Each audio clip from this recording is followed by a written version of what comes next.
মির্জা আব্বাসকে দেখতে এভার কেয়ারে প্রধানমন্ত্রী।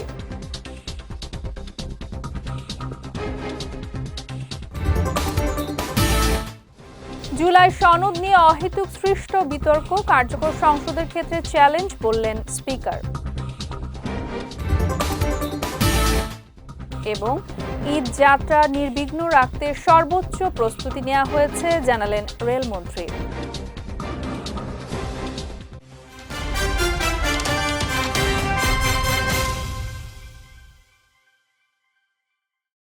আসসালামু আলাইকুম। পুষ্টিচা নিবেদিত বিজয় রাতের সংবাদে আমন্ত্রণ জানাচ্ছি আমি সাদিয়া রেজওয়ানা তন্নি। শুনছিলেন শিরোনাম, এবারে বিস্তারিত। রাজধানীর এভার কেয়ার হাসপাতালে চিকিৎসাধীন বিএনপির স্থায়ী কমিটির সদস্য ও নিজের রাজনৈতিক উপদেষ্টা মির্জা আব্বাসকে দেখতে গেছেন প্রধানমন্ত্রী তারেক রহমান। শুক্রবার বিকেলে হাসপাতালে গিয়ে কিছু সময় অতিবাহিত করেন তিনি। এই সময় প্রধানমন্ত্রী চিকিৎসকদের কাছ থেকে মির্জা আব্বাসের শারীরিক অবস্থার সর্বশেষ খোঁজ খবর নেন এবং তার পরিবারের সদস্যদের সঙ্গে কথা বলে সান্ত্বনা প্রদান করেন। এর আগে গত বুধবার ইফতারে পানি পান করার সময় হঠাৎ করে জ্ঞান হারিয়ে ফেলেন মির্জা আব্বাস। প্রাথমিক অবস্থায় ঘরেই তার সেবা করা হলেও অবস্থার উন্নতি না হওয়ায় ওই দিন গভীর রাতেই তাকে দ্রুত এভার কেয়ার হাসপাতালে ভর্তি করা হয়। পরে শুক্রবার সন্ধ্যায় এভার কেয়ার হাসপাতালে তার অস্ত্রোপচার সম্পন্ন হয়। জুলাই সনদ নিয়ে অহেতুক সৃষ্ট বিতর্ক কার্যকর সংসদের ক্ষেত্রে চ্যালেঞ্জ বলে মন্তব্য করেছেন স্পিকার মেজর অবসরপ্রাপ্ত হাফিজ উদ্দিন আহমদ। শুক্রবার দুপুরে রাজধানীর শেরেবাংলা নগরে শহীদ রাষ্ট্রপতি জিয়াউর রহমান ও বিএনপির প্রয়াত চেয়ারপারসন বেগম খালেদা জিয়ার সমাধিতে ফুল দিয়ে শ্রদ্ধা জানানো শেষে সাংবাদিকদের সঙ্গে আলাপকালে এই মন্তব্য করেন তিনি। এই সময় সংসদে ওয়াকআউট করা দীর্ঘদিনের প্রচলিত রীতি জানিয়ে স্পিকার বলেন, আশা করব বিরোধী দল এমন কিছু করবে না যাতে ফ্যাসিস্টদের আবার উত্থান ঘটে। এর আগে সকালে সাভারের জাতীয় স্মৃতিসৌধে ফুল দিয়ে বীর শহীদদের শ্রদ্ধা জানান স্পিকার ও ডেপুটি স্পিকার। এই সময় বীর শহীদদের স্মরণে কিছুক্ষণ নীরবে দাঁড়িয়ে থাকেন তারা। পরে জাতীয় স্মৃতিসৌধের পরিদর্শন বইতে স্বাক্ষর করেন। দেখছে যে অহেতুক জুলাই সনদ নিয়ে একটা বিতর্ক করা হয়েছে, যেটির কোনো প্রয়োজন ছিল না। জনগণের নির্বাচিত প্রতিনিধিরা সংখ্যাগরিষ্ঠতার ভিত্তিতে যে ডিসিশন নেবে সেটাই সবার মান্য করা উচিত। বাংলাদেশের জনগণ কত সতর্ক, কত বিচক্ষণ। দেখেন, একটি দলকে 2/3 মেজরিটি দিয়েছে।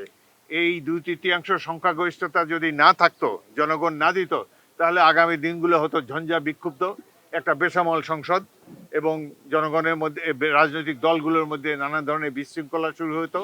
কিন্তু বাংলাদেশের বিচক্ষণ সংগ্রামী জনগণ সঠিকভাবে রায় প্রকাশ করেছে যাতে আগামী দিনগুলোতে সংসদীয় গণতন্ত্রের পথ সুগম হয়। রেল সহ অন্যান্য পরিবহনে ঈদযাত্রা নির্বিঘ্ন রাখতে সর্বোচ্চ প্রস্তুতি নেওয়া হয়েছে বলে জানিয়েছেন রেলপথ মন্ত্রী শেখ রবিউল আলম। শুক্রবার প্রথম দিনের ঈদযাত্রার সার্বিক পরিস্থিতি পর্যবেক্ষণ করতে কমলাপুর রেল স্টেশন পরিদর্শনে এসে একথা জানান তিনি। পরিদর্শনকালে স্টেশন ঘুরে দেখে যাত্রীদের সঙ্গে কথা বলেন মন্ত্রী। এই সময় অনলাইনে টিকিট বিক্রিতে যাত্রীদের ব্যাপক চাপ থাকলেও সবাই ন্যায্যভাবে টিকিট পেয়েছেন বলে দাবি করে মন্ত্রী জানান, রেল সেবার মান যে কোনো মূল্যে ধরে রাখতে চায় সরকার। জানান, স্বল্প সময়ে মানুষের দীর্ঘ দূরত্বের যাত্রাকে স্বাচ্ছন্দ্যময় করতে প্রধানমন্ত্রী রেল যোগাযোগকে যুগোপযোগী ও জনবান্ধব করার নির্দেশনা দিয়েছেন। ঈদযাত্রার শেষ মুহূর্তে অনেক যাত্রী ছাদে উঠে যাতায়াতের চেষ্টা করেন উল্লেখ করে শেখ রবিউল আলম জানান, এই প্রবণতা বন্ধে কঠোর ব্যবস্থা নেওয়া হচ্ছে। আমরা চেষ্টা করছি নতুন করে আরো কোচ যুক্ত করা, বাস ব্যবস্থাপনা শৃঙ্খলাহীন একটা আমূল ডিসিপ্লিন সহ একটা মানসম্মত বাস সার্ভিস নিশ্চিত করা, এ ব্যাপারে সরকার কাজ করছে। আমার মনে হয় একটু সময় যদি দেন, কারণ 20 দিনের একটা সরকার, তো দৃশ্যমান পরিবর্তনগুলি ধাপে ধাপে দ্রুততম সময়ের মধ্যে আপনারা দেখবেন। আমরা মনে করছি না এবার বড় ধরনের শিডিউল বিপর্যয় হওয়ার সুযোগ আছে। আপনাকে বলে রাখি, 85 থেকে 87টি লোকোমোটিভ যদি আমরা অ্যারেঞ্জ করতে পারি তাহলে শিডিউল বিপর্যয়ের কোনো সম্ভাবনা আশা করি এই ব্যবস্থাপনায় থাকবে না। ইতিমধ্যে আমরা 78টি লোকোমোটিভ যুক্ত করতে পেরেছি। আরও 2 দিনের মধ্যে কয়েকটি লোকোমোটিভ যদি যুক্ত হয়ে যায় কোচের সংখ্যা যা বাড়িয়েছি, স্পেশাল ট্রেনের সংখ্যা যা বাড়িয়েছি, এই চাপটা আমরা মোটামুটি চাপ থাকলেও ম্যানেজ করতে স্বস্তির সাথে সক্ষম হব বলে মনে করছি। হযরত শাহজালাল আন্তর্জাতিক বিমানবন্দরের তৃতীয় টার্মিনাল পরিচালনা ও রক্ষণাবেক্ষণের বিষয় নিয়ে জাপানের প্রতিনিধি দলের সাথে একটি দ্বিপাক্ষিক বৈঠক অনুষ্ঠিত হয়েছে। শুক্রবার সকালে পররাষ্ট্র মন্ত্রণালয়ের পররাষ্ট্রমন্ত্রী ডক্টর খলিলুর রহমানের সভাপতিত্বে এই বৈঠক অনুষ্ঠিত হয়েছে। সভায় বেসামরিক বিমান পরিবহন ও পর্যটন মন্ত্রণালয়ের মন্ত্রী আফরোজা খানম রিতা, পররাষ্ট্র প্রতিমন্ত্রী শামা ওবায়দ ইসলাম, প্রধানমন্ত্রীর পররাষ্ট্র বিষয়ক উপদেষ্টা হুমায়ুন কবির, বেসামরিক বিমান পরিবহন ও পর্যটন প্রতিমন্ত্রী এম রশিদুজ্জামান মিল্লাত, বাংলাদেশ বিনিয়োগ উন্নয়ন কর্তৃপক্ষের নির্বাহী চেয়ারম্যান চৌধুরী আশিক মাহমুদ বিন হারুন, পররাষ্ট্র সচিব, বেসামরিক বিমান পরিবহন ও পর্যটন মন্ত্রণালয়ের সচিব, বেসামরিক বিমান চলাচল কর্তৃপক্ষের চেয়ারম্যান সহ সংশ্লিষ্ট ঊর্ধ্বতন কর্মকর্তারা উপস্থিত ছিলেন। জাপানের প্রতিনিধি দলের নেতৃত্ব দেন দেশটির ভূমি, অবকাঠামো পরিবহন ও পর্যটন মন্ত্রণালয়ের অ্যাসিস্ট্যান্ট ভাইস মিনিস্টার নাকায়ামা রিকো। সভায় হযরত শাহজালাল আন্তর্জাতিক বিমানবন্দরের তৃতীয় টার্মিনাল পরিচালনার সাথে সংশ্লিষ্ট বিভিন্ন বিষয় নিয়ে আলোচনার পাশাপাশি দ্রুত সময়ের মধ্যে এসব বিষয়ে সিদ্ধান্ত নেওয়ার উপর গুরুত্ব আরোপ করা হয়েছে। ইরান, ইসরায়েল ও যুক্তরাষ্ট্রের মধ্যে চলমান তীব্র যুদ্ধ পরিস্থিতির প্রভাবে বাংলাদেশের আন্তর্জাতিক আকাশপথে বিপর্যয় অব্যাহত রয়েছে। নিরাপত্তা ঝুঁকিতে মধ্যপ্রাচ্যের বেশ কয়েকটি দেশের আকাশপথ বন্ধ থাকায় শুক্রবার ঢাকা থেকে আরও 24টি আন্তর্জাতিক ফ্লাইট বাতিল করা হয়েছে। এতে চরম ভোগান্তিতে পড়েছেন হাজার হাজার প্রবাসী ও বিদেশগামী যাত্রীরা। বেবিচক সূত্র জানিয়েছে, আজ বাতিল হওয়া 24টি ফ্লাইটের মধ্যে কুয়েত এয়ারওয়েজের 4টি, কাতার এয়ারওয়েজের 4টি, এমিরেটস 4টি, জাজিরা এয়ারওয়েজের 4টি, ফ্লাই দুবাইয়ের 4টি, এয়ার আরাবিয়ার শারজাগামী 2টি এবং গালফ এয়ারের বাহরাইনগামী 2টি ফ্লাইট রয়েছে। পরিস্থিতি সার্বক্ষণিক পর্যবেক্ষণ করা হচ্ছে জানিয়ে সংশ্লিষ্ট দেশগুলোর আকাশসীমা পুনরায় চালু হওয়া মাত্রই ফ্লাইট শিডিউল স্বাভাবিক করার চেষ্টা করা হবে বলে নিশ্চিত করেছে বেবিচক। ঈদকে সামনে রেখে রাজধানীর বাজারে আবারও বাড়তির দিকে নিত্যপণ্যের দাম। বিশেষ করে মুরগি ও গরুর মাংসের বাজার চড়া, তবে বিপরীত চিত্র দেখা গেছে সবজির বাজারে। ক্রেতা কম থাকায় প্রায় সব ধরনের সবজির দাম কিছুটা কমেছে। রাজধানীর বাজার ঘুরে আরও জানাচ্ছেন সহকর্মী শায়ান সাব্বির, ক্যামেরায় ছিলেন রাইসুল রিফাত। ঈদের বাকি আর মাত্র হাতে গোনা কয়েকদিন, ফলে অনেকেই আগে ভাগে বাজার করছেন। এতে ঈদ যত ঘনিয়ে আসছে ততই বাড়ছে মুরগির চাহিদা, আর সেই চাহিদার সঙ্গে পাল্লা দিয়ে বাড়ছে দামও। গত এক সপ্তাহ ধরে বাজারে মুরগির দাম ধারাবাহিকভাবে বাড়ছে। সপ্তাহের ব্যবধানে প্রতি কেজি মুরগির দাম প্রায় 40 থেকে 50 টাকা পর্যন্ত বেড়েছে।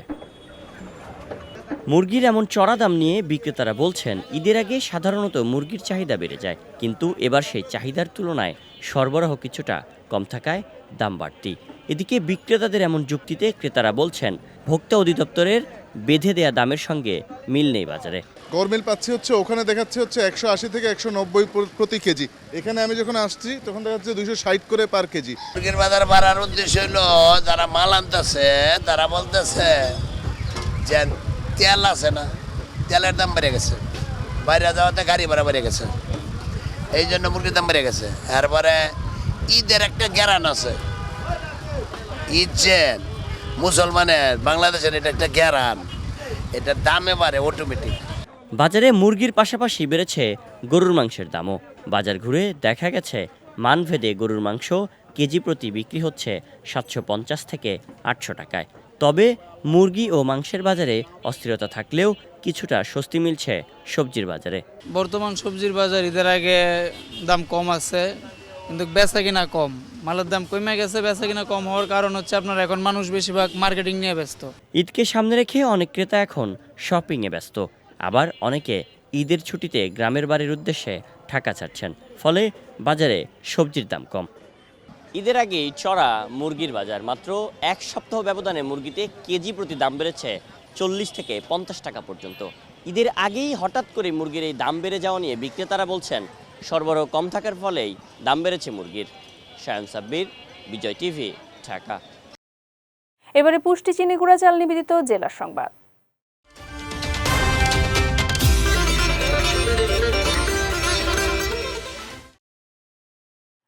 গণমাধ্যম রাষ্ট্রের আয়নার মতো উল্লেখ করে রাষ্ট্রের ভালো মন্দ কর্মকাণ্ড জনগণের সামনে তুলে ধরা গণমাধ্যমের দায়িত্ব বলে মন্তব্য করেছেন তথ্য ও সম্প্রচার মন্ত্রী জহিরুদ্দিন স্বপন। আজ বগুড়া শহরের করতোয়া কনভেনশন সেন্টারে বাংলাদেশ সাংবাদিক কল্যাণ ট্রাস্ট আয়োজিত এক অনুষ্ঠানে তিনি এই মন্তব্য করেন। তথ্যমন্ত্রী বলেন, রাষ্ট্র ও সমাজ জনগণের কল্যাণে কতটা কাজে লাগবে তা নিশ্চিত করে গণমাধ্যম। সেজন্যই গণমাধ্যমের পূর্ণ স্বাধীনতা ও নিরাপদ পরিবেশ নিশ্চিত করা সরকারের দায়িত্ব বলে মন্তব্য করেন জহিরুদ্দিন স্বপন। পরে শহরের কাহালু বেতার স্টেশন পরিদর্শন করেন সম্প্রচার মন্ত্রী। এই সময় তিনি জানান, বেতার কেন্দ্রটির আধুনিকায়নের জন্য সরকারি বিভিন্ন প্রক্রিয়া গ্রহণের চেষ্টা চলছে। ভবিষ্যতে কেন্দ্রটিকে FM ব্যান্ডে রূপান্তরের পরিকল্পনাও রয়েছে বলে জানান তথ্যমন্ত্রী। 1979 সন থেকে এই কেন্দ্রের যাত্রা শুরু হয়েছে। আমি খুবই সৌভাগ্যবান যে আমি নিজের হাতে সমস্যাগুলি নিজের চোখে দেখার সুযোগ পেয়েছি। বেতারের মহাপরিচালক, সংশ্লিষ্ট প্রকৌশল, প্রধান প্রকৌশলী এবং পিডব্লিউডির এক্সিএন সহ অন্যরা সকল সংশ্লিষ্ট কর্মকর্তারা এখানে আছেন, তাদের সঙ্গে মত বিনিময় করেছি। একটা বিষয় খুব পরিষ্কার যে এই ধরনের পুরনো টেকনোলজি দিয়ে আধুনিক সেবা দেয়া যাচ্ছে না। তো ফলে ইতিমধ্যেই এ ব্যাপারে সিদ্ধান্ত নেওয়া হয়েছে এবং আমরা অগ্রগতির জন্য সরকারের অন্যান্য প্রক্রিয়াগুলির মধ্যে আমরা ঢোকার চেষ্টা করছি এবং আমরা যেহেতু নিশ্চিত যে এটাকে যত দ্রুত সম্ভব FM ব্যান্ডে ট্রান্সফার করতে হবে, সেই কাজে আমরা হাত দেব। মধ্যপ্রাচ্যে প্রবাসীদের সমস্যা নিরসনে সরকার কাজ করছে বলে জানিয়েছেন প্রধানমন্ত্রীর উপদেষ্টা হুমায়ুন কবির। বিকেলে সিলেট সার্কিট হাউসে আয়োজিত মতবিনিময় সভা শেষে সাংবাদিকদের সঙ্গে আলাপকালে তিনি একথা জানান। বলেন, মধ্যপ্রাচ্য থেকে যারা দেশে এসেছিলেন তাদের কর্মসংস্থান ও ভিসা সংক্রান্ত জটিলতা থাকলে তা সমাধান করা হবে। এই বিষয়ে প্রধানমন্ত্রী একটি আন্তঃমন্ত্রণালয় কমিটি গঠন করে দিয়েছেন বলেও জানান হুমায়ুন কবির। এই সময় সিলেট ৬ আসনের সংসদ সদস্য ইমরান আহমদ চৌধুরী, বিএনপির জাতীয় নির্বাহী কমিটির সহ সাংগঠনিক সম্পাদক মিফতা সিদ্দিকী, জেলা প্রশাসক মোহাম্মদ সারওয়ার আলম সহ প্রশাসনের সংশ্লিষ্ট কর্মকর্তারা উপস্থিত ছিলেন। মধ্যপ্রাচ্যে যারা আছে বা যারা আসিয়া স্ট্যান্ডার্ড হয়েছিল দেশের ভিতরে, তো এদেরকে মানে ফ্লাইটে যাতে আবার যাতায়াত করতে পারে সময় যখন আবার ওপেন হয় এয়ার স্পেসটা। তারপরে আপনার তাদের কোনো কর্মসংস্থান ওখানে থাকে, ভিসা সংক্রান্ত বিষয় থাকে, আমরা আহ্বান জানাইছি এগুলার এক্সটেনশন করার জন্য। তো আমরা ইন্টারমিনিস্ট্রিয়াল কমিটি প্রধানমন্ত্রী সাহেব করে দিছে, এটা আমরা যৌথভাবে আমরা কাজ করতেছি যাতে তাদের ওয়েলফেয়ারকে সেন্টারে রেখে এই ক্রাইসিসে আমাদের কাছে সর্বোচ্চ প্রাধান্য পায় বাংলাদেশি নাগরিকরা এবং তাদেরকে কিভাবে তাদের welfare, health and safety is the topmost priority. প্রধানমন্ত্রী তারেক রহমান আগামী 16 মার্চ দিনাজপুর জেলার ফরিদপুর এলাকায় পৌঁছে নানা নানি ও খালার কবর জিয়ারত করবেন বলে জানিয়েছেন সমাজ কল্যাণ এবং মহিলা ও শিশু বিষয়ক মন্ত্রী AZM জাহিদ হোসেন। দুপুরে কাহারোল উপজেলার বলরামপুর সাহাপাড়ায় খাল পরিদর্শন শেষে সাংবাদিকদের সঙ্গে আলাপকালে তিনি এ কথা জানান। মন্ত্রী আরও বলেন, 16 মার্চ দিনাজপুরের কাহারোলে খাল খনন কর্মসূচির আনুষ্ঠানিক উদ্বোধন করবেন প্রধানমন্ত্রী। খাল খননের এই উদ্যোগ একদিকে যেমন পরিবেশের ভারসাম্য রক্ষা করবে, তেমনি কৃষি উৎপাদন বৃদ্ধি এবং দেশের সামগ্রিক অর্থনীতিকে শক্তিশালী করতে গুরুত্বপূর্ণ ভূমিকা রাখবে বলেও আশা প্রকাশ করেন সমাজ কল্যাণ মন্ত্রী। এই সময় উপস্থিত ছিলেন পানি সম্পদ প্রতিমন্ত্রী ফরহাদ হোসেন আজাদ, দিনাজপুর 1 আসনের সংসদ সদস্য মোহাম্মদ মঞ্জুরুল ইসলাম, দিনাজপুর 3 আসনের সংসদ সদস্য সৈয়দ জাহাঙ্গীর আলম সহ অন্যান্যরা।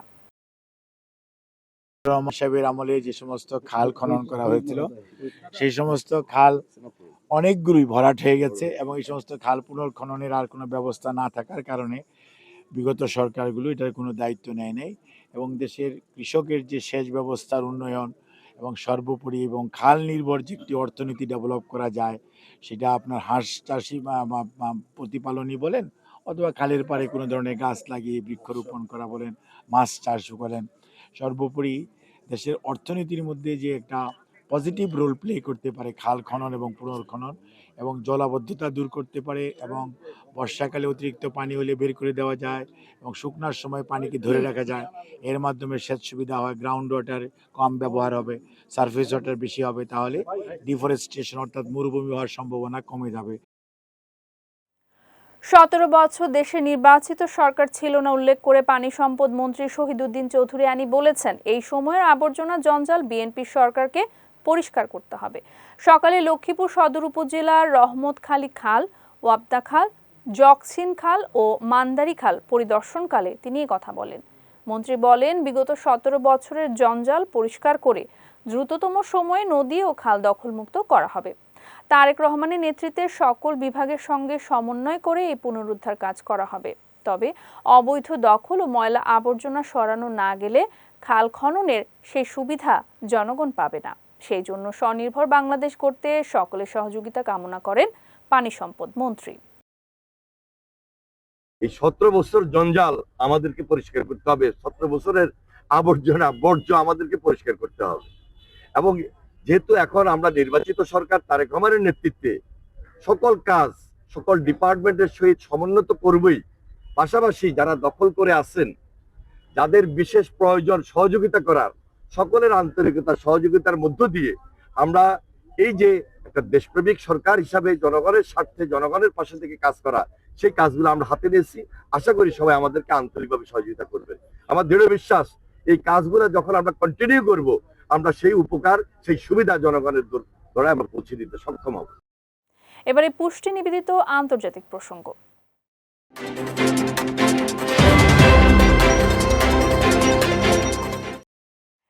ইসরায়েল আগের চেয়েও শক্তিশালী হয়ে উঠেছে বলে দাবি করেছেন ইসরায়েলি প্রধানমন্ত্রী বেনিয়ামিন নেতানিয়াহু। বৃহস্পতিবার এক সংবাদ সম্মেলনে কথা বলেন নেতানিয়াহু।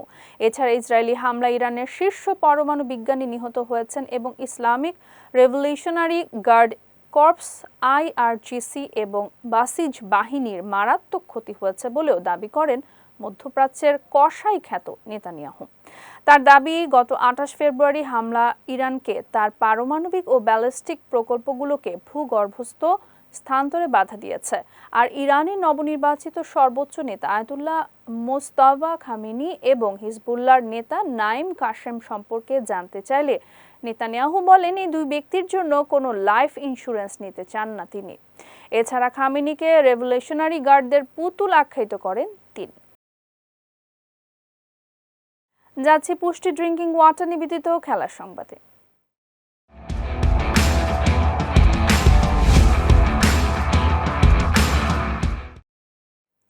প্রথমবারের মতো ইংল্যান্ডের 100 বলের টুর্নামেন্ট দ্য 100-এ দল পেয়েছেন বাংলাদেশের বাঁহাতি পেসার মোস্তাফিজুর রহমান।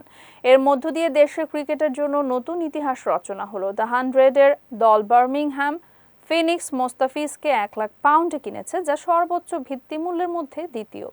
এবার বার্মিংহামে জ্যাকব বেথেল, দোনোভান ফেরেইরা, উসমান তারিক ও রেহান আহমেদের সঙ্গে খেলবেন 30 বছর বয়সী এই বাঁহাতি বোলার। এই নিলামের চূড়ান্ত তালিকায় নাম ছিল অস্ট্রেলিয়ান বিগ ব্যাশ মাতানো রিশাদ হোসেনেরও। তবে 5000 পাউন্ড ভিত্তিমূল্যের এই লেগ স্পিনারের প্রতি কেউ আগ্রহ দেখায়নি। এদিকে প্রতিযোগিতার আগে 23 জন বাংলাদেশি খেলোয়াড় নাম জমা দিয়েছিলেন, যাদের মধ্যে চূড়ান্ত তালিকায় জায়গা হয়নি সাকিব আল হাসান, নাসুম আহমেদ, তাসকিন আহমেদ, লিটন দাসের মতো দেশসেরা তারকাদের। সব শঙ্কা উড়িয়ে অবশেষে লাল সবুজের জার্সিতে মাঠে নামতে প্রস্তুত লেস্টার সিটি তারকা হামজা চৌধুরী। আসন্ন আন্তর্জাতিক দুটি ম্যাচকে সামনে রেখে আগামী 16 মার্চ থেকে শুরু হচ্ছে বাংলাদেশ জাতীয় ফুটবল দলের ক্যাম্প। তবে ক্যাম্পে যোগ না দিয়ে সরাসরি ভিয়েতনামে গিয়ে দলের সঙ্গে যুক্ত হবেন হামজা চৌধুরী। বিষয়টি নিশ্চিত করে বাফুফে জানায়, হামজা এখন পুরোপুরি সুস্থ এবং সে 22 মার্চ ভিয়েতনামে জাতীয় দলে যোগ দিবে। এরপর 31 মার্চ সিঙ্গাপুরের বিপক্ষে খেলবে AFC এশিয়ান কাপ বাছাইয়ের গুরুত্বপূর্ণ ম্যাচ। এর আগে গত 31 জানুয়ারি চার্লটন অ্যাথলেটিক্সের বিপক্ষে ইংলিশ চ্যাম্পিয়নশিপের এক ম্যাচে হাঁটুতে চোট পেয়েছিলেন হামজা। পুষ্টিচা নিবেদিত বিজয় রাতের সংবাদ শেষ করার আগে শিরোনামগুলো দেখে নিচ্ছে আরও একবার।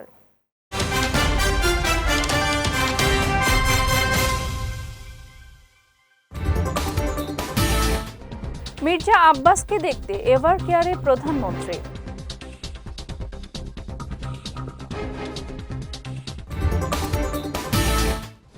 জুলাই সনদ নিয়ে অহেতুক সৃষ্ট বিতর্ক, কার্যকর সংসদের ক্ষেত্রে চ্যালেঞ্জ বললেন স্পিকার।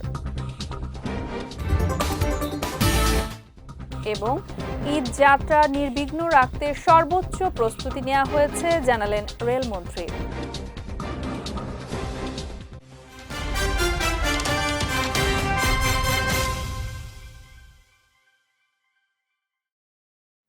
বিজয় রাতের সংবাদ শেষে আজকের মতো আমি সাদিয়া রেজওয়ানা তন্নি আপনাদের কাছ থেকে বিদায় নিচ্ছি। আগামীকাল একই সময়ে নতুন সব খবর দেখতে চোখ রাখুন বিজয় টিভিতে। এছাড়াও আজকের বিজয় রাতের সংবাদের ভিডিও দেখতে পারেন আমাদের ইউটিউব এবং ফেসবুক পেজে। আমাদের ইউটিউব হলো youtube.com/bijaytvofficial এবং আমাদের ফেসবুক পেজ হলো facebook.com/bijaytvlimited।